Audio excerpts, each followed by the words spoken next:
안녕하세요. 사연 읽어주는 남녀입니다. 오늘도 와주셔서 감사드리며 그럼 오늘의 사연 바로 시작하겠습니다. 안녕하세요.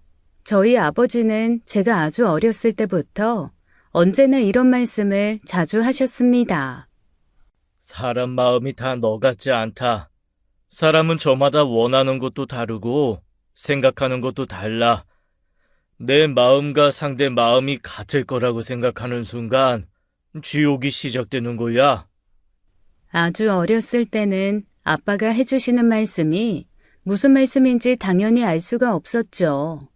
하지만 인생에서 가장 중대한 일 중 하나인 결혼을 통해 저는 아빠의 말씀이 무슨 뜻인지 아주 뼈저리게 깨달았답니다.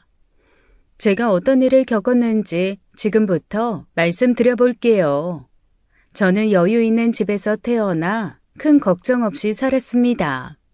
물론 어렸을 때는 이게 당연한 줄 알고 컸기에 제가 얼마나 복에 겨운 사람인지 알지 못했어요. 어렸을 때부터 부모님은 제가 하고 싶은 건 뭐든 다 하게 해주셨고 제가 하기 싫은 건 그 어떤 것도 시키지 않으셨어요.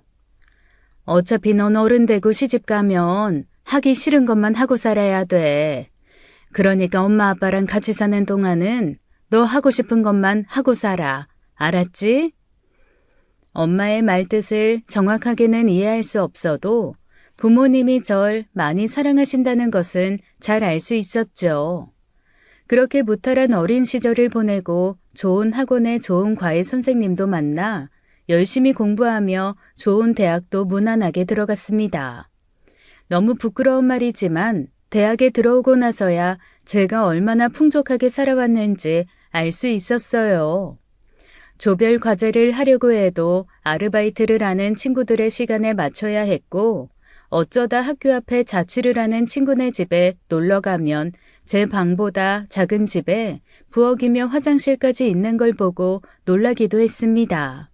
저는 그제야 입학하자마자 제 앞으로 차를 사주고 생활비나 학비 걱정 없이 학교를 다니게 해주는 부모님이 얼마나 축복받은 일인지 알게 되었죠. 좋은 집안에서 부족함 없이 자라 부모님의 큰 기대 없이 그저 제가 행복하게 사는 것, 저는 이렇게 당연한 삶을 살았습니다. 그에 비해 저희 남편은 저와는 완전히 다른 세계에 사는 사람이었어요. 지방 소도시에서 쭉 나고 자라 거기서 길을 쓰고 공부를 해서 농어촌 전형으로 대학교에 입학했죠. 남편은 아주 어릴 때부터 부모님이 싸우는 소리를 듣고 자랐다고 했어요. 집에는 언제나 빚이 산더미처럼 쌓여 있었고 시부모님은 아무리 열심히 농사를 지으셔도 언제나 가난하기만 하셨죠. 남편은 어떻게든 성공해서 가난을 벗어나야겠다는 일념뿐이었습니다. 언제나 최상위권 성적을 유지하면서도 등록금과 생활비를 벌기 위해 여러 아르바이트를 병행해야 했어요. 남들처럼 특히 저처럼 대학 생활의 낭만을 즐길 틈은 없었고 늘 돈과 미래에 대한 고민으로 가득 차 있는 사람이었죠. 저와 남편은 과도 달랐기에 접점은 없었지만 교양 수업에서 만나 조별 과제를 함께하게 되었습니다.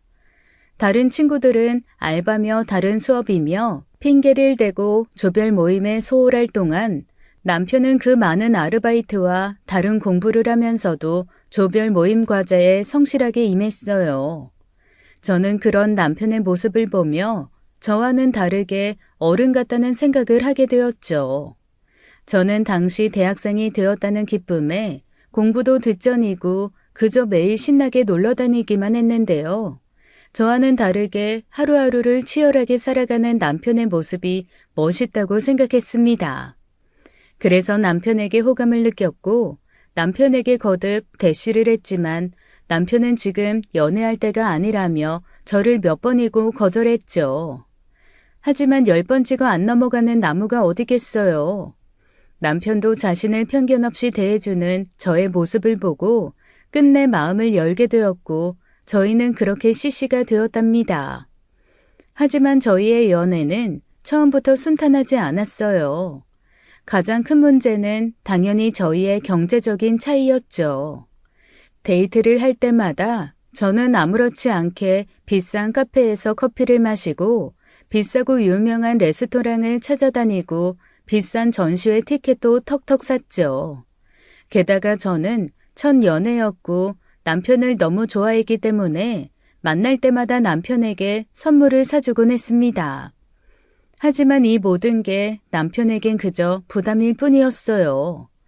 남편의 형편을 생각하면 감당할 수 없는 씀씀이었고 그렇다고 자기보다 어린 여자친구에게 늘 얻어먹기만 하는 것도 자존심이 상했을 거예요. 너한텐 별거 아닐진 몰라도 난 이런 데 올 때마다 긴장돼. 가격부터 보게 된다고. 처음엔 뭐 어때, 돈 많은 사람이 내면 되지라고 가볍게 생각했는데 시간이 지나면서 저희 둘 사이에선 미묘한 거리가 생겼죠. 그러던 어느 날이었어요. 저는 학교 앞 투룸에서 자취를 하고 있었는데요. 저희 과 후배 중에 제가 정말 아끼는 후배가 있었거든요. 그 친구도 제 남편만큼이나 어려운 환경 속에서 공부를 하는 친구였는데 아르바이트 하느라 성적을 유지하지 못해서 기숙사에서 떨어졌다고 했습니다. 그 친구는 남편보다 더 먼 지방에서 올라온 친구였고 당장 방을 구하자니 보증금이 턱없이 부족했죠. 처음에는 단순한 친절이었어요. 저는 외동으로 자라서 언제나 동생이 있었으면 했는데 이 동생은 정말 저를 친언니처럼 따랐거든요. 같은 학과 후배였고 힘든 사정을 들으니 도와주고 싶었죠. 동생의 사정을 들은 부모님도 동생을 딱하게 여겨 용돈도 몇 번 챙겨주셨고요. 그래서 저는 동생에게 내가 사는 집에 방이 하나 남으니 거기서 이번 학기를 보내고 다음 학기에 다시 열심히 해서 기숙사를 들어가 보라고 했습니다. 동생이 고맙다고 저를 부둥켜 안고 우는데 그 모습이 어찌나 딱하던지요. 저는 동생에게 월세도 받지 않고 동생은 미안하다며 자기가 관리비라도 내겠다고 해서 그러라고 했어요. 하지만 남편은 이 상황을 못마땅하게 여겼습니다. 너 너무 잘해주지 마. 그렇게 받기만 하는 사람들은 언젠간 네 뒤통수 치게 돼 있어. 무슨 말을 그렇게 냉정하게 해. 걔 그런 애 아니야. 진짜 착한 애야. 너는 너무 곱게 커서 진짜 아무것도 몰라. 그런 애들 처음에나 고마워하지. 나중에는 네 호의를 당연하게 여긴다고. 그러다가 네가 그 이상 안 해주면 서운해하기 시작할걸? 없이 자란 애들은 어쩔 수 없어. 몸이 가난하면 마음도 가난해지는 법이야. 저와 동생의 우정을 의심하는 남편을 볼 때마다 저는 보란듯이 잘 지내주겠다며 콧방귀를 꼈죠. 동생은 예상했던 것보다 1년 정도 더 저희 집에 머물렀지만 제가 어학연수를 떠나게 되면서 다시 기숙사로 들어가게 되었습니다. 언니가 어학연수 가 있을 동안 그냥 이 방 계약하고 있으면 내가 계속 살아도 되는데.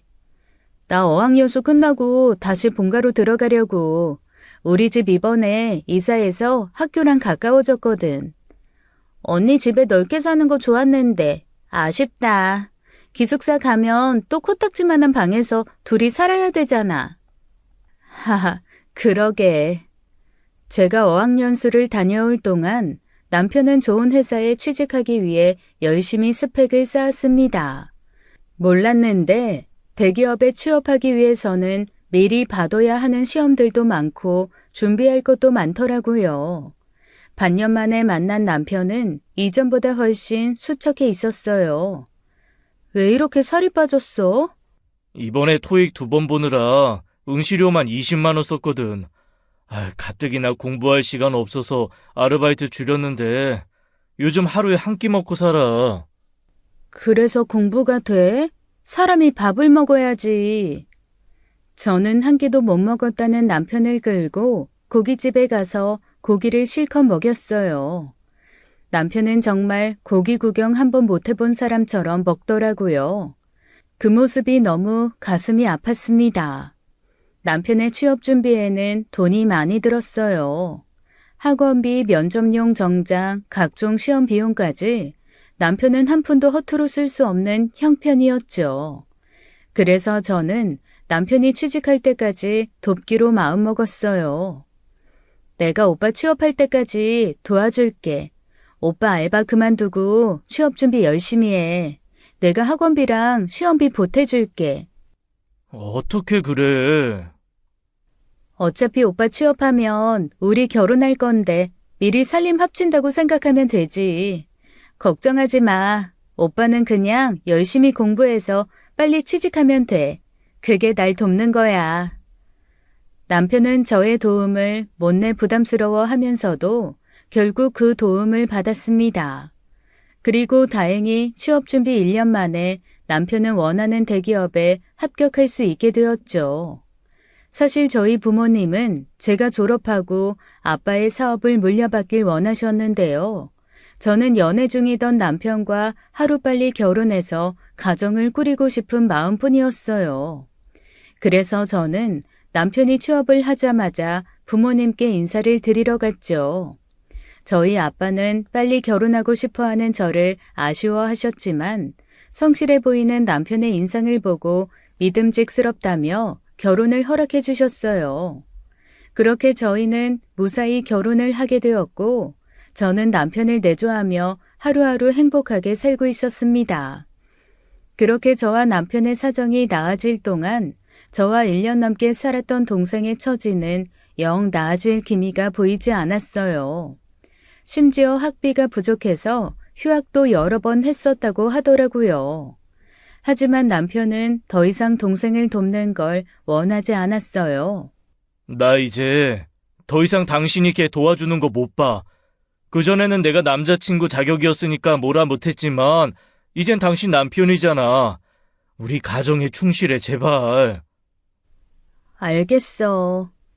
학비를 끌어온 동생에게 저는 결국 학비를 빌려주지 않았고 대신 제 비상금 100만 원을 동생에게 주었습니다. 나 진짜 언니밖에 없는데 언니 정말 너무 서운하다. 미안해. 나도 결혼하고 돈 많이 써서 이것밖에 못 주겠다.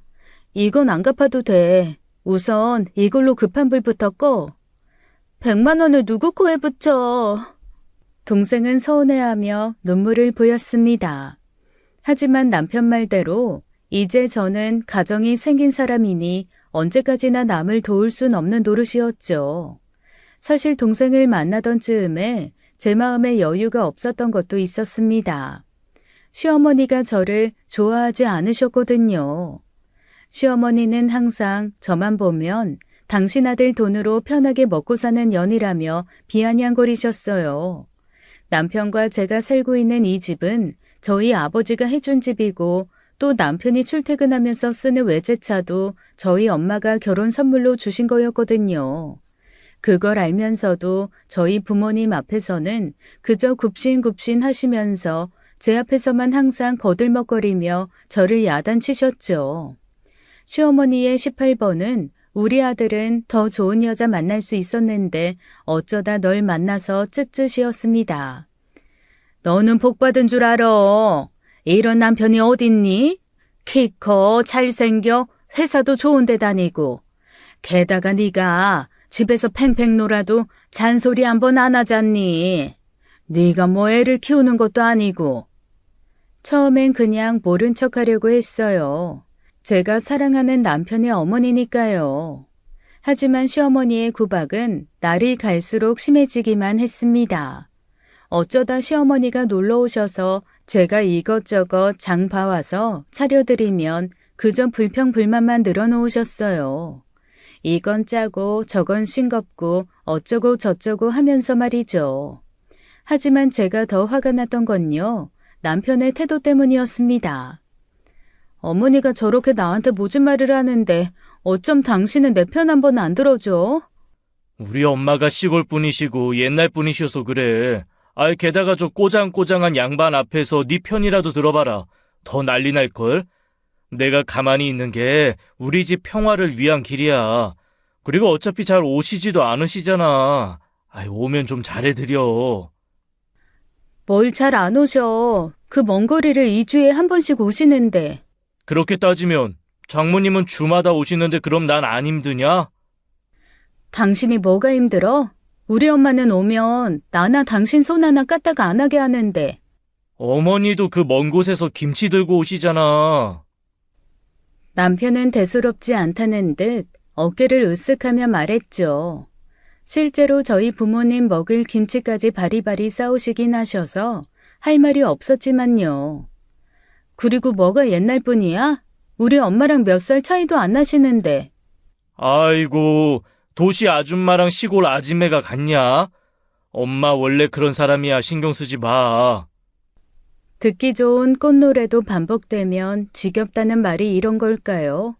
시어머니가 올 때마다 힘든 내색을 좀 했더니 처음에 무심하게 대꾸하던 남편은 점점 저에게까지 화를 냈습니다. 내가 밖에서 얼마나 힘든데 집에서까지 이런 이야기를 들어야 돼. 알겠어. 내가 엄마 오지 말라고 할게. 그럼 됐지? 시어머니가 방문하시는 날은 무조건 저희가 싸우는 날이 되어버렸죠. 그러다 문득 깨달았던 것 같아요. 남편은 처음부터 저를 지켜줄 생각이 없었다는 걸요. 제가 뒷바라지해준 세월은 이미 다 까먹었는지 남편은 슬슬 집에서 살림하는 저를 하루 종일 노는 사람 취급하더라고요. 대학 졸업하자마자 결혼을 한 건 저뿐이어서 대학 동기들은 모두 회사를 다니느라 바빴거든요. 그러니 나가 놀려고 해도 놀 사람이 없는 거예요. 그때 마침 동생으로부터 오랜만에 연락이 왔습니다. 언니, 잘 지내? 결혼 생활은 어때? 할만해? 저는 당장 동생을 만나 그동안 있었던 일을 하소연하기 시작했어요. 시어머니한테 혹독한 시집살이를 당하고 있다는 말은 저희 친정 엄마한테도 할 수 없었기 때문이었죠. 동생은 제 말을 들으면서 저보다 더 화를 내주었어요. 그 할머니 진짜 미친 거 아니야? 언니도 그걸 그냥 가만히 있어? 말을 했어야지. 이 집도 대영 씨가 끌고 다니는 차도 다 우리 엄마 아빠가 해준 거다. 왜 말을 못해? 모르겠어. 시어머니 앞에만 가면 가슴이 콩닥콩닥거려서 아무 말도 안 나와. 으이그, 내가 언니 바보같이 굴 때 알아봤다. 솔직히 난 대영 선배랑 언니 결혼하는 거 진짜 마음에 안 들었어. 왜? 차이가 너무 나잖아. 그리고 대영 선배 그 집 기둥일 거 아니야. 언니 그런 말도 못 들어봤어? 남의 집 대들보는 빼오는 거 아니래잖아. 그 집에서는 그 선배가 유일한 빛이자 희망이자 기둥인데 그걸 언니가 홀랑 빼온 거잖아. 동생에게 하소연해봤자 해결되는 건 없었지만 그래도 이렇게 털어놓고 나니 마음의 위안이 되더라고요. 동생은 다행히 그동안 학자금 대출을 받아서 졸업도 하고 회사에 취직도 했더라고요. 나도 이렇게 회사에 취직을 했는데 언니 스펙이면 더 좋은 회사 취직할 수 있었을 텐데 그 학벌에 그 스펙이 아깝지도 않냐? 나는 그냥 빨리 가정을 꾸리고 싶었어. 가끔 나나 만나서 이렇게 털어놓기라도 해. 안 그러면 언니 화병 생긴다. 그래, 진짜 너밖에 없다. 남편이 동생을 싫어하는 건 알았지만 저는 남편 몰래 동생을 따로 만나 밥도 사주고 하소연도 하면서 시간을 보냈죠. 그쯤 남편은 회사 일이 바빠지기 시작해서 저한테는 관심도 없었어요. 그러던 어느 날 동생이 저에게 주변에 아는 남자 없냐며 소개팅을 물어보더라고요.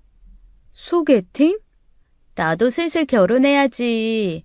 연애 못한 지도 너무 오래됐고. 주변에 어디 괜찮은 남자 없어? 에이, 난 맨날 집에만 있는데 내가 아는 남자가 어딨어. 대형 선배 회사 후배들 많을 거 아니야. 나 정도면 꿀리는 정도는 아닌데. 대기업 남자 한번 만나볼 수 있는 거 아니야? 동생은 남편만큼의 대기업은 아니어도 그래도 이름을 들으면 아는 정도의 회사에 다니고 있었거든요. 저는 퇴근한 남편한테 동생에게 소개시켜줄 남자가 있나 언뜻 물어봤는데 남편은 아직도 그 동생한테 끌려다니는 거냐며 화를 냈습니다. 그놈의 화영이. 아직도 걔한테 끌려다니는 거야? 뭘 끌려다녀. 그냥 대학 선후배끼리 가끔 만나는 거지. 내 후배들 다 스펙 빵빵한 여자들만 찾아. 화영이로는 어림도 없어. 화영이 정도면 괜찮지 뭘 그래? 애 예쁘고 회사도 나쁘지 않고 학교도 당신이나 나나 화영이나 셋이 똑같은 학교인데. 그리고 난 누구 소개시켜주는 거 딱 질색이야. 둘이 싸우기라도 하면 가운데 껴서 얼마나 불편한지 알아? 하긴 당신이 사회생활을 안 해봤는데 뭘 알겠어. 무지랭이 취급하지 마. 나도 알 건 다 알아. 그리고 걔 만나지 마. 다른 동창들한테 물어봐. 걔 만나는 사람 당신밖에 없어. 뭐? 왜? 몰라서 물어? 걔 학교 다닐 때부터 이상했잖아. 당신만 몰라, 당신만. 그저 온실 속 화초처럼 귀하게 자라서 다 내 맘이 남 같은 줄 알지? 남편의 그 말을 듣는데 갑자기 아빠의 말이 생각나더라고요. 사람 마음이 다 내 마음 같지 않다는 말 말이에요. 사람 촉이라는 게 참 이상하죠. 남편이 했던 말이나 아빠가 했던 말이나 결국 같은 말인데 이상하게 남편 말을 듣는 순간 마음 한켠이 쌓였습니다. 그리고 저는 머지않아 그 쌓은 촉의 실체를 알게 되었죠. 남편의 회사가 야근이 많기는 해도 주말 출근을 잘 시키진 않았거든요. 그런데 언제부턴가 남편은 토요일이고 일요일이고 할 것 없이 출근을 해야 한다며 아침 일찍 나가 밤 늦게 들어오곤 했습니다. 아니, 갑자기 웬 주말에 출근이래? 이번에 경연진 싹 물갈이 되면서 사람을 아주 수도꼭지처럼 쥐었자. 이놈의 회사 관두든지 해야지. 힘들겠다. 도시락 좀 싸줄까? 어? 그래주면 고맙지. 동료들이랑 먹게 넉넉하게 싸줘. 처음엔 의심할 여지도 없이 도시락까지 들려보내주며 남편을 배웅해줬죠. 그러다가 모처럼 남편이 주말에 쉬느라 집에서 자고 있길래 저는 남편 차 실내 청소나 해줄 생각으로 주차장에 내려갔어요. 역시나 차 안은 무슨 돼지우리 같더라고요. 쓰레기통도 싹 비워주고 쌓여있는 커피컵도 하나하나 버려주는데 커피컵에 꽂혀있던 빨대에 립스틱 자국이 있더라고요. 여자 동료를 태웠나 싶었는데 이번엔 대시보드에서 구겨진 영수증을 발견했어요. 바로 경기도 저 멀리 톨게이트 영수증이었죠. 남편의 회사는 서울이었고 경기도 너머로는 갈 일이 없는 걸로 알고 있었는데 톨게이트 영수증은 여기저기 다양한 지역으로 쌓여 있었습니다. 그리고 결정적으로 뒷좌석을 청소하던 저는 여자의 스타킹을 발견하게 되었죠. 우선은 모른 척 집으로 돌아와 쓰레기를 모조리 버리고 스타킹과 톨게이트 영수증은 몰래 잘 숨겨두었어요. 정말 별의별 생각이 다 들더라고요. 진짜 바람이면 어떡하지? 그럼 당장 이혼해야 하나? 한순간 평화는 깨지고 하루하루가 의심과 더러운 상상으로 고통스러워졌습니다. 한번 의심스러운 눈으로 남편을 바라보니 남편의 모든 행동이 의심스러워 보였어요. 핸드폰을 손에서 놓지 않았고 제가 앉아있다가 일어나기만 해도 황급히 화면을 닫아버리곤 했죠. 오늘도 야근이야? 중요한 프로젝트 막바지라. 아유, 나도 진짜 지겨워 죽겠다. 남편은 도살장에 끌려가는 소마냥 축 처져서는 나갔죠. 저것도 다 연기라는 생각에 팔에 소름이 돋았습니다. 저는 주차장에서 남편의 차가 빠져나갔다는 알람을 듣고 바로 택시를 잡아 남편을 따라갔어요. 역시나 남편의 차는 회사가 아닌 다른 쪽으로 향하고 있었어요. 택시 아저씨는 저 대신 혀를 끌끌 차며 미행에 최선을 다해 주셨죠. 혹시 모르니까 지금 남편 차 쫓아가는 거나 남편이 내리는 거 찍어둬요. 어떻게 써먹을지 모르니까. 얼뜨기처럼 가만히 있는 저에게 기사님이 말씀해 주셨고 저는 기사님 말대로 남편의 차를 뒤쫓는 영상과 남편이 내리는 찰나도 핸드폰으로 찍어두었습니다. 남편이 들어가는 곳은 고급 레스토랑이었어요. 남편은 익숙하게 발렛을 맡기고는 레스토랑에 들어갔습니다. 저는 택시에서 내려 멀찌감치 서서 한참을 기다렸고요. 마침내 레스토랑에서 남편이 나왔고 저는 급하게 핸드폰을 찍어 촬영을 시작했죠. 그런데 남편과 레스토랑에서 함께 나온 여자는 다름 아닌 화영이었습니다. 남편은 동생의 허리를 감싸 안았고 동생은 남편에게 몸을 기대며 다정하게 웃고 있었어요. 그러더니 남편이 동생의 머리를 쓰다듬고 그녀의 턱을 살짝 들어올리며 키스까지 하는 게 아니겠어요? 남들 다 다니는 길거리에서 말이에요. 하마터면 들고 있던 핸드폰을 떨어뜨릴 뻔했습니다. 저는 정말 이를 꽉 깨물고 벌벌 떨리는 심장을 진정시키며 남편과 동생의 모습을 찍었어요. 두 사람은 당당하게 팔짱을 끼고 발렛해 놓은 차를 기다렸습니다. 그리고 웨이터가 차를 빼오자 차에 올라탄 후 유유히 사라지더군요. 너무 믿고 싶지 않았지만 남편의 차는 근처 호텔에 멈춰 섰습니다. 호텔 로비에서 체크인을 마치고는 엘리베이터로 향하더라고요. 저는 더 이상 숨어있을 의지도 힘도 없이 그들을 따라갔습니다. 엘리베이터를 기다리던 동생이 무심결에 뒤를 돌아보다 저와 눈이 마주쳤어요. 저는 동생이 저를 발견하면 놀라거나 부끄러워하거나 하다못해 도망을 갈 줄 알았습니다. 그런데 동생은 아주 해맑고 화사하게 웃으며 인사를 하더라고요. 어머, 언니, 여긴 웬일이야? 너 지금 웃으면서 나한테 인사하는 거야? 그럼 뭐 울 수도 없잖아. 이미 다 알고 온 것 같은데. 오히려 동생 옆에 서 있던 남편이 놀라더라고요. 남편은 헛기침을 하며 시선을 피하는데 동생은 그런 남편을 바라보더니 태연하게 말했습니다. 뭐 언니도 왔으니까 이제 다 말해버릴까? 나도 슬슬 몰래 만나는 거 힘들긴 했어. 뭐? 언니 원래 뭐든 나랑 나눠 쓰는 거 좋아했잖아. 남편도 나눠 쓴다고 생각해. 너 그게 무슨 말이야? 대체? 쪽팔리게. 여기서 이러지 말고 집에 가서 얘기해. 나 집에 가 있으면 니들 둘이 호텔에서 할 짓 다 하고 나서 그러고 얘기하자고? 어머 언니, 너무 상스럽게 굴지 마. 부잣집 아가씨가 이게 무슨 교양 없는 짓이야? 언니 남편이 언니랑 사는 게 너무 힘들다고 해서 내가 잠깐 위로해 주는 거야. 내가 언니 남편 힘들어할까 봐 위로해 준 거야. 하지만 이건 악몽의 시작에 불과했습니다. 제가 충격에서 벗어나기도 전에 더한 일이 생겨버렸으니까요. 얘기 들었지? 화영이가 임신을 했댄다. 아들일 것 같대. 네가 결혼하고 몇 년 동안 못 가진 애를 화영이는 뒤로 만나도 금방 가지는구나. 에휴, 조강지쳐도 다 옛말이지. 요즘은 애 가진 사람이 본처되는 거야. 어머니, 지금 그걸 말씀이라고 하시는 거예요? 어쩌겠니? 네가 물러나줘야지. 그렇다고 우리 손주를 엄마 없는 애로 키울 거야? 남의 손에 기르게 할 거냐고. 말도 안 되지 그건. 이제 며느리 자리 바뀌는 게 맞다. 너도 이제 순순히 인정하고 물러나. 애까지 가진 동생은 이미 시어머니를 만나 며느리 행세를 하며 지내고 있었던 거였어요.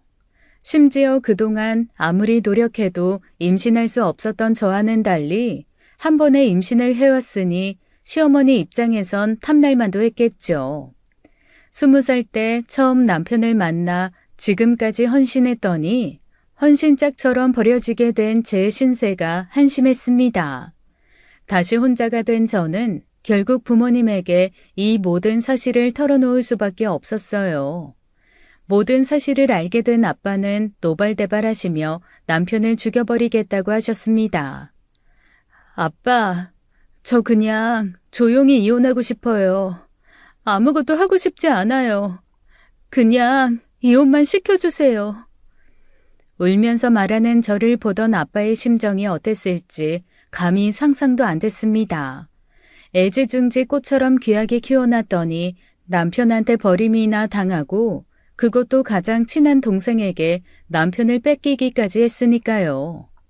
부모님께도 너무 죄송하고 창피하고 정말이지 아무것도 하고 싶지가 않았습니다. 다행히 남편이 이혼 의지가 강했기에 저희는 합의 이혼으로 빠르게 정리할 수 있었어요.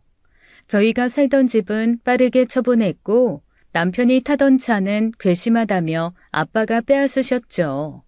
그걸로 남편이 저에게 얼마나 욕을 하던지 나중엔 그냥 화도 안 나고 황당하기만 했습니다.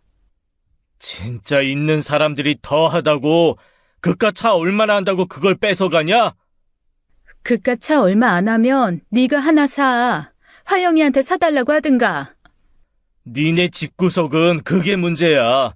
돈 좀 썼다고 사람 그지 취급하고 내가 괜히 딴 여자를 만나는 줄 알아?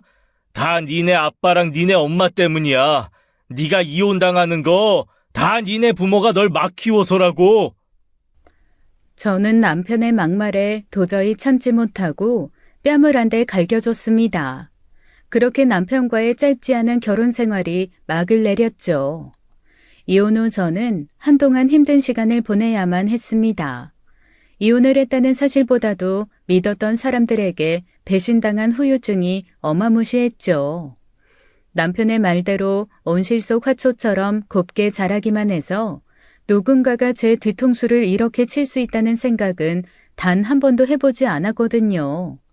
아버지는 이런 저에게 단호하게 말씀하셨어요. 수업료 비싸게 치르고 인생 배웠다고 생각해라. 그래도 애 없이 이혼한 게 어디니?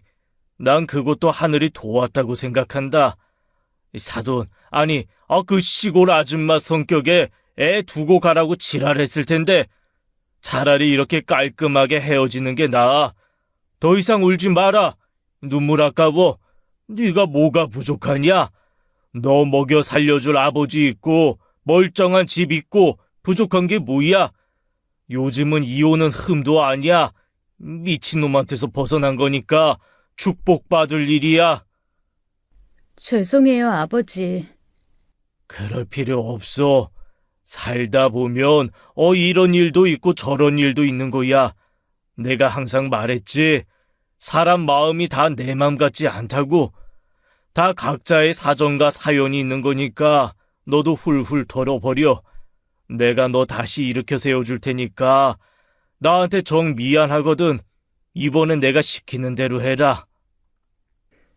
아버지는 처음으로 저에게 부탁 아닌 부탁을 하셨죠. 그래서 저는 아버지의 부탁으로 미국 유학길에 올랐습니다.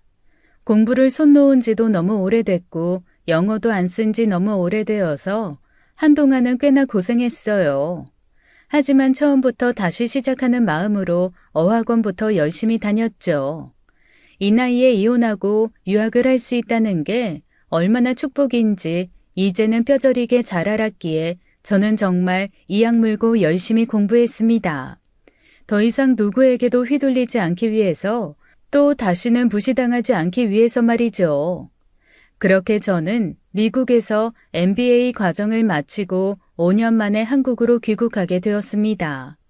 사실 이렇게 된 이상 미국에서 일을 하며 쭉 살고 싶었지만 그새 나이가 많이 드신 아버지는 아버지 사업체를 제가 물려받길 원하셨어요. 저 또한 그게 아버지에 대한 물질적, 심적 빚을 갚는 일이라 생각했기에 기꺼이 한국으로 돌아왔고요.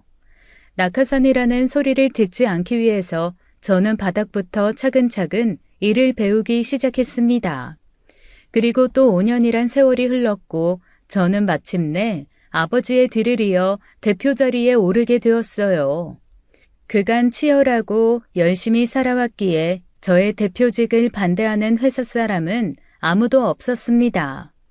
10년 전 아무것도 모르고 순진하게 살림만 하던 저의 모습은 이제 어디에서도 찾아볼 수 없었어요. 10년 동안 저는 아주 많은 걸 배웠고 그만큼 단단해졌거든요.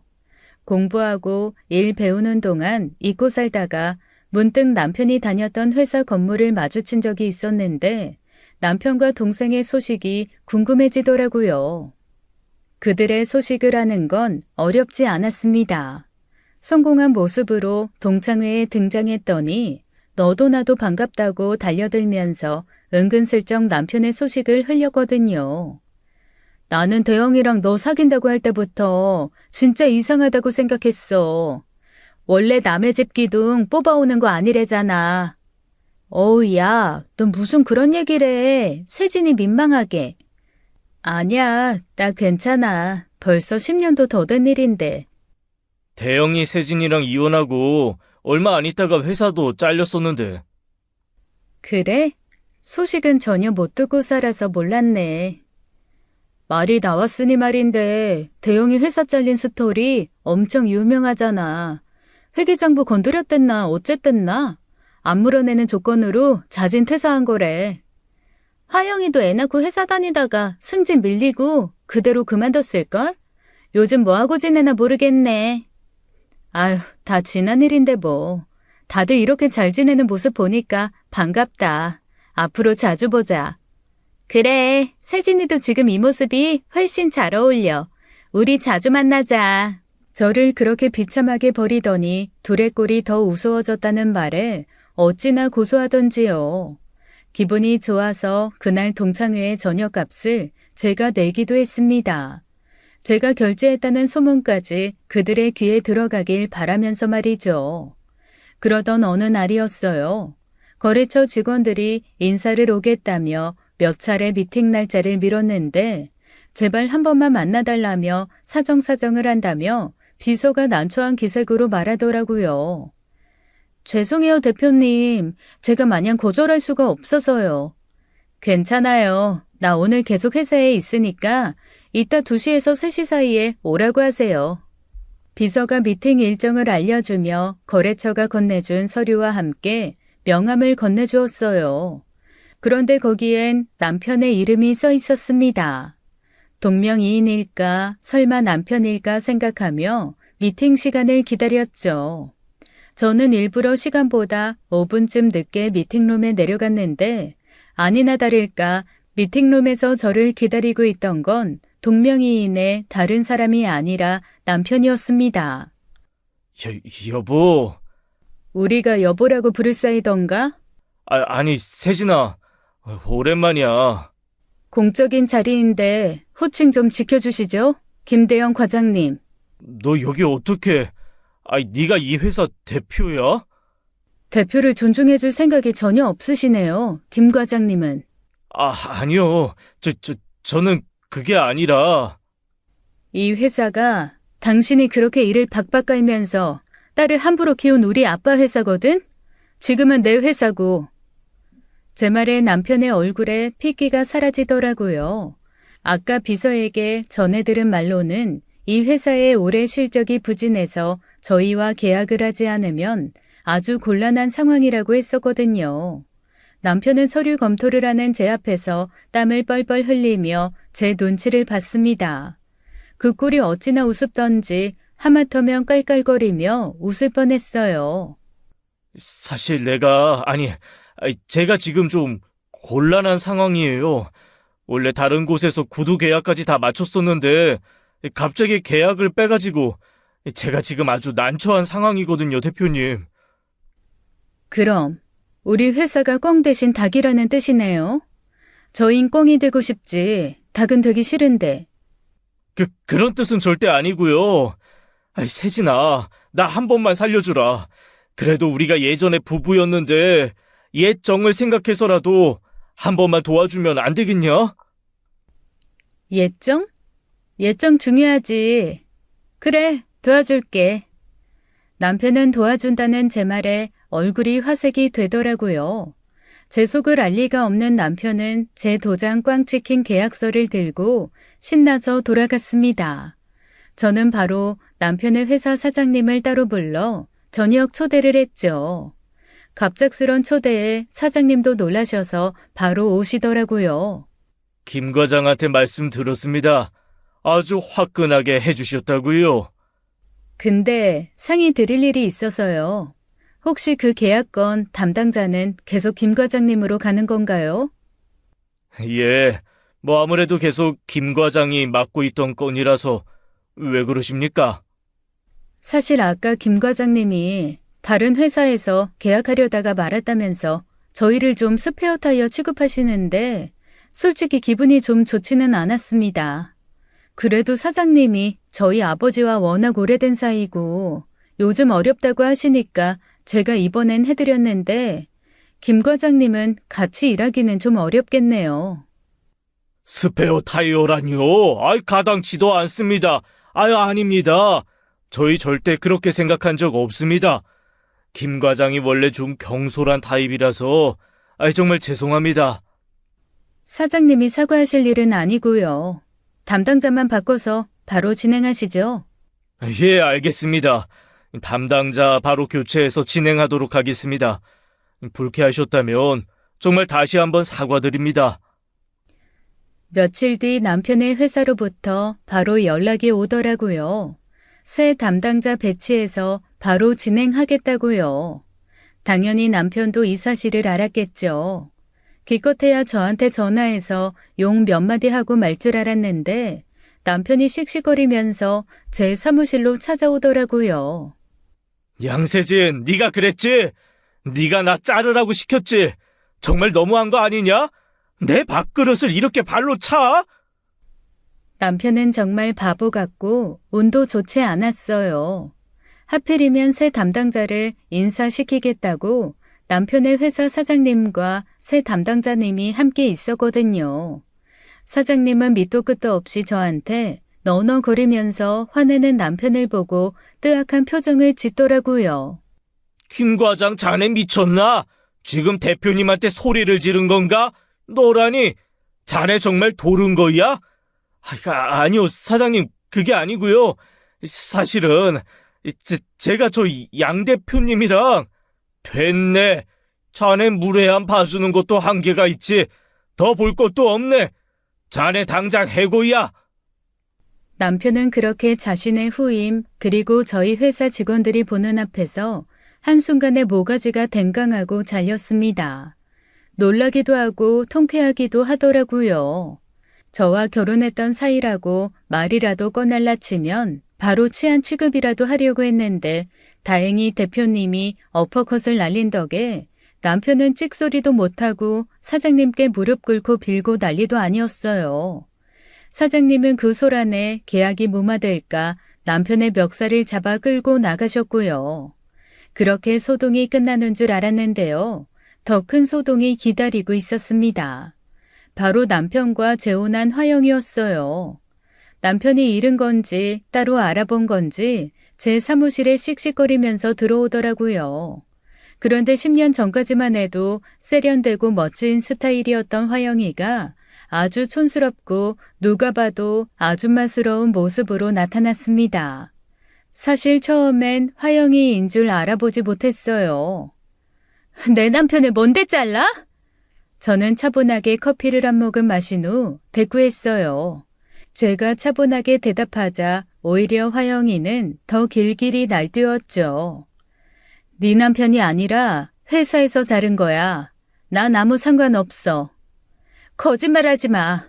네가 뒤에서 조종한 거잖아. 마음대로 생각해.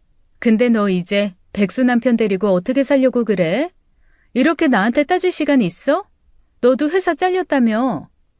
동생은 분을 사귀지 못하며 소리를 질렀습니다. 야, 너 정말 못됐다. 내가 예전에 너한테 헌신을 다했는데. 네가 나한테 헌신을 다했다고? 헌신을 다한 건 나지. 헌신적으로 너한테 월세 내줘, 생활비 꺼줘, 학비도 내줘. 그래서 너 내 남편도 같이 쓴 거잖아. 안 그래? 제 말에 동생은 아무런 대꾸도 못하더라고요. 그나저나 사이 좋나 보네. 남편이 회사 잘렸다고 바로 이렇게 득달같이 찾아오고. 난 너랑 김대영이랑 사이 안 좋은 줄 알았는데. 그게 무슨 소리야? 너 딴 남자 만나잖아. 저의 회심의 일격에 동생의 얼굴이 단번에 새파래졌습니다. 저는 핸드폰을 꺼내 녹화된 영상을 보여줬습니다. 동생이 다른 남자와 호텔에서 팔짱을 끼고 걸어가는 장면이 찍힌 사진이었어요. 동생은 얼굴이 하얗게 질리더니 믿기지 않는다는 듯 저를 바라봤죠. 너 내 뒷조사하고 다니니? 왜? 나랑 내 남편이랑 헤어지면 네가 다시 만나게? 내가 미쳤니? 그런 패급 인간이랑 다시 합치게. 미팅하러 호텔 갔다가 어디서 많이 본 애가 하도 귀따갑게 교태를 부리길래 누군가 했더니 너여서 찍어본 거야. 너 네가 팔짱 낀 남자가 누군지는 알기나 해? 그게 무슨 말이야? 너 알고 만나는구나? 네 남편 회사 사장인 거. 방금까지 바락바락 대들더니 저의 한마디에 동생은 아무 말 못하고 그 자리에서 얼어버렸습니다. 사실 제가 처음부터 알고 있던 건 아니었어요. 다른 회사 거래처와 미팅을 하러 호텔에 갔다는 말도 우연히 본 게 동생이라는 말도 사실이었어요. 다만 어떻게 쓸지 몰라 그저 가지고만 있었는데 이렇게 동생 본인에게 보여줄 거라고는 저도 예상하지 못한 부분이었죠. 제 말에 동생은 태도를 돌변하더니 무릎을 꿇고 싹싹 빌었습니다. 언니, 내 남편, 언니 남편, 그러니까 세아 아빠한테 말할 거 아니지? 말하면 안 돼. 나 이혼당하면 나 지금 개털이야. 애랑 빈몸으로 쫓겨나. 언니 우리 시어머니 얼마나 무서운 사람인 줄 알잖아. 나 딸 낳았다고 아직도 구박해. 10년이 넘었는데. 근데 내가 바람까지 핀 거 알아봐. 그 미친 할매가 나 죽이려고 할걸? 언니 남편도 성격 장난 아니야. 언니는 모르지. 그 새끼 툭하면 진짜 나 때리려고 하고 내가 오죽하면 다른 남자를 만났겠어 언니. 그건 내 알바가 아니지. 근데 뭐 내가 이제 와서 니네 둘 갈라놔봐야 뭐하겠니? 나한테 뭐가 떨어진다고. 그래 맞아. 이제 와서 우리가 헤어진다고 언니 인생이 뭐 얼마나 달라지겠어? 언니는 지금도 너무 잘 나가잖아. 우리 같은 건 있고 그냥 언니 혼자 잘 살아. 제발. 제 앞에서 남편과 본인을 뻔뻔하게 우리라고 하는 동생을 내려다보며 저는 우선 알겠다고 하고 동생을 돌려보냈어요. 동생은 제 말을 100% 믿는 것 같진 않았지만 우선은 돌아갈 수밖에 없었겠죠. 한번 찾아오는 게 어렵지 그 뒤로는 두 사람이 하루가 멀다 하고 저한테 전화를 하고 찾아오고 난리도 아니었습니다. 남편은 저에게 혹시 취업 자리가 있냐고 물어보기 위해서 저에게 전화를 하고 동생은 지 남편이 저한테 일자리를 구걸하는 줄도 모르고 바람 피는 거 얘기하지 말라고 감시 전화를 했죠. 코미디가 따로 없었어요. 사무직 아니어도 괜찮겠어? 그럼 내가 지금 뭐 가릴 처지냐? 내 딸 학원도 보내야 되고 사실 지금 우리 엄마도 좀 편찮으셔서. 그래 그럼 내가 아는 사장님한테 번호 넘길 테니까 연락 오면 잘 받아. 또 성질 부리다가 내 이미지까지 다 깎아먹지 말고. 정말 고마워. 근데 너는 그래도 네 옛 시어머니인데 엄마 아프다는 말에 안부도 안 물어보냐? 넌 우리 엄마 아빠 안부 물어봤니? 옛 장인어른 장모님인데. 일자리 알아봐줘서 고마워. 제가 남편을 연결시켜준 일자리는 골프장 관리 직원이었습니다. 아버지 친구분 중에 골프장을 크게 운영하시는 분이 계셨는데 거기도 저희 집처럼 그 집 아들이 이어받아서 운영했거든요. 저는 골프를 좋아하진 않지만 그래도 접대 때문에 가끔 가곤 했는데 그때 친분을 쌓아둔 분이었어요. 제 사정을 듣더니 관리직으로 넣어줄 수 있다고 하셔서 그렇게 연결을 해주었죠. 저도 몰랐는데 관리인이라는 게 엄청 힘든 일이더라고요. 하루 종일 골프장 밖을 돌아다녀야 하고 고객들도 관리해야 하고 할 게 많은 일이었습니다. 그만큼 보수도 괜찮았지만요.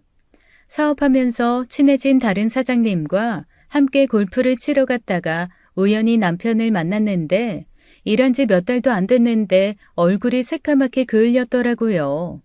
나랑 살 때는 항상 사무직으로 일하느라 얼굴도 뽀샤시했던 사람이 무슨 노가다 일하는 사람 마냥 꾀재재해진 걸 보면서 인생사 참 어떻게 될지 모른다 생각이 들었습니다. 하지만 제가 남편에게 이 일을 알선해준 이유는 따로 있었어요. 제가 제 지인들과 골프를 치고 있는데 저 멀찍이서 남편의 사장이었던 거래처 사장님이 오더라고요. 옆구리에는 화영이를 끼고 말이죠. 화려하고 촌스러운 골프웨어를 입고 사장님께 어찌나 교태를 부리던지 같이 간 지인분도 저 사람 말투 너무 이상하다고 제게 귓속말을 하더라고요.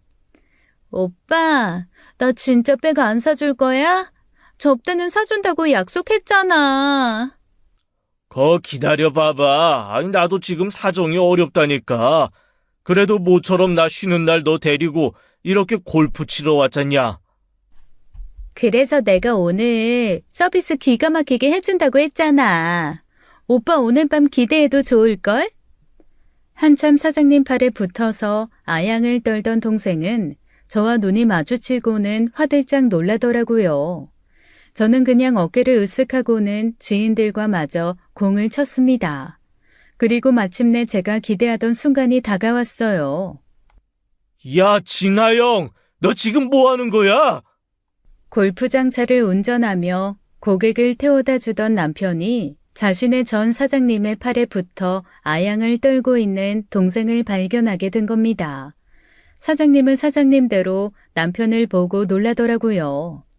보아하니 사장님은 자기 옆구리에 끼고 있는 여자가 남편과 결혼한 사이라는 걸 모르는 것 같았어요. 아이, 자네 여기서 일하는가? 사장님, 지금 남의 마누라랑 뭐 하는 짓입니까? 그게 무슨 소리야? 남의 마누라라니, 누가? 자기야, 그게 아니라 여보, 내 말 좀 들어봐. 누가 네 여보야, 이 걸레 같은 년아. 나는 하루 종일 땡볕에서 쎄 빠지게 일하고 있는데 너는 남자랑 노닥거리기나 해? 아, 아파. 이거 안 나? 야, 너 내가 회사 잘리고 골프장에서 일하니까 웃음냐? 네가 어떻게 나한테 이럴 수가 있어? 내가 오죽하면 이러겠냐. 오죽하면. 네가 돈만 잘 벌어왔어 봐. 내가 남자들 등쳐먹고 사는지. 나라고 이 늙은 영감탱이 비위 맞춰가면서 돈 타내는 게 쉬운 일인 줄 알아? 너 때문에 내 인생도 다 망했어. 알아 몰라? 세진 언니 때문에 괜히 너랑 엮여서 내 인생도 시궁창 됐다고. 동생은 남편한테 바락바락 소리를 지르더니 이내 잔디밭에 주저앉아서 엉엉 울더라고요. 그 근방에서 골프 치고 있던 온갖 사람들이 다 몰려와서 이 더럽고 추잡한 치정극을 구경했죠. 제 지인도 입이 떡 벌어져서 구경하더라고요. 심지어 남편은 지 분을 이기지 못하고 동생을 쥐어패고 사장님한테도 주먹을 날렸죠. 문제는 어쨌든 동생과 사장님은 이 골프장의 회원이라는 거고 남편은 이 골프장의 직원이라는 점이었습니다. 그러니까 이 더러운 치정극의 결론은 골프장 직원이 골프장 회원을 폭행한 폭행 사건으로 마무리가 되었습니다. 생각보다 스케일이 커진 복수극에 저는 입을 가리고 크크 웃었어요. 알고 보니 화영이는 여러 회사를 전전하다가 도저히 재취업할 길이 없던 와중 자신을 유혹한 한 사장님의 꼬드김에 넘어가 불륜을 시작했나 봐요. 뭐든 처음만 어렵지 들키지만 않으면 일이 커지는 건 순식간이잖아요. 남자랑 좀 자주고 비위 좀 맞춰주면 돈을 다발로 주니까 아예 꽃뱀짓을 직업으로 삼았던 거였습니다. 제 거래처 사장님 말고도 화영이에게 돈 뜯긴 사람이 한둘이 아니었어요. 돈도 참 다양한 방법으로 뜯어가더라고요. 어떤 사람은 화영이가 미혼모인 줄 알고 어떤 사람은 노처녀인 줄 알고 또 어떤 사람은 미망인인 줄 알았대요. 그렇게 온갖 거짓말을 해대며 이 남자 저 남자에게 돈을 뜯어먹고 살았던 거예요. 그래도 한때는 좋은 대학을 나와서 꽤 괜찮은 회사를 다니며 금빛 미래를 꿈꿨던 아가씨 시절이 있던 애였는데 화영이의 인생이 이렇게 시궁창에 처박힌 걸 보고 있자니 저도 기분이 묘했습니다. 남편은 당연히 골프장에서 잘렸어요. 사실 골프장 사장님한테도 난처하다고 연락이 와서 거듭 사과를 드렸네요. 정말 죄송해요. 저도 거래처 직원으로만 알아서 그렇게까지 집안 사정이 복잡한 사람인 줄 몰랐어요. 제가 사과의 뜻으로 제 동창회 친구들 데리고 가서 연간 회원권 많이 끊을게요. 정말 죄송해요, 사장님. 아니에요. 대표님이라고 뭐 그런 미친놈인 줄 어떻게 알았겠습니까? 그나저나 골프장 소문 안 좋게 날까봐 걱정이에요. 걱정 마세요. 사람들은 그런 건 금방 잊어요. 그리고 그게 골프장 문제인가요, 뭐? 그 사람들 문제죠. 안 좋은 소문 있거들랑 제가 어떻게든 싹 없애드릴게요. 그렇게 제 복수극이 화끈하게 마무리가 됐다고 생각했거든요.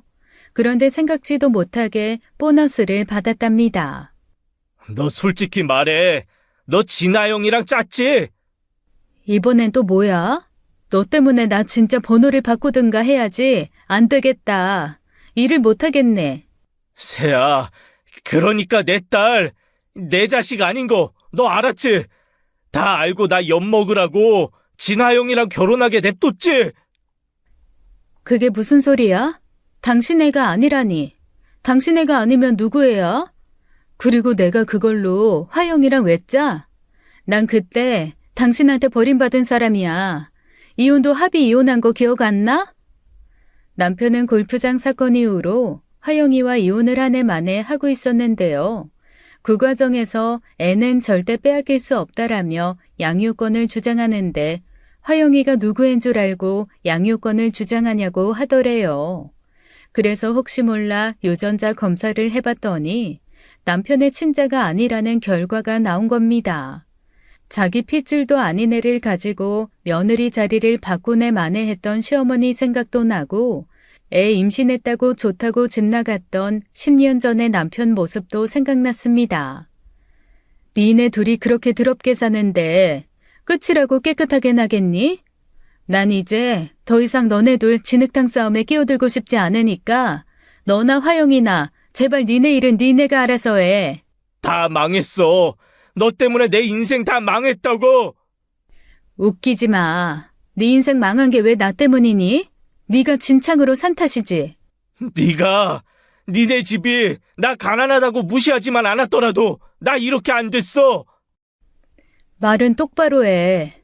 너 돈 없어서 뒷바라지 해주고 족보 구해다 주고 거지 새끼 물에 건졌더니 보따리 내놓으라는 것도 유분수지.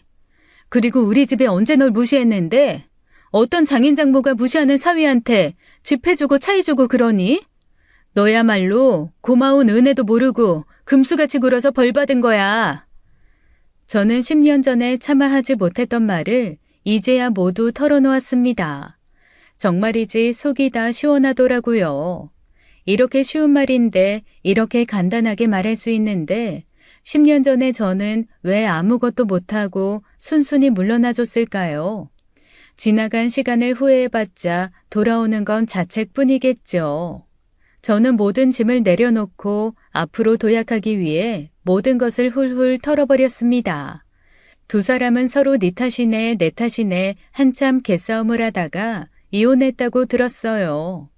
남편은 병든 시어머니를 모시고 시골로 내려가게 되었고 화영이는 딸과 함께 어디론가 사라졌다고 했습니다. 저는 이제 가슴속에 쌓아둔 분노도 아픔도 고통도 모두 다 잊었어요. 앞으로는 제게 주어진 일을 열심히 하면서 행복하게 즐겁게 살기 위해 노력할 것입니다. 제 사연을 들으신 여러분들도 하루하루 즐겁고 행복하게 사셨으면 좋겠어요. 저의 길고 긴 이야기 들어주신 여러분들 다시 한번 감사드립니다.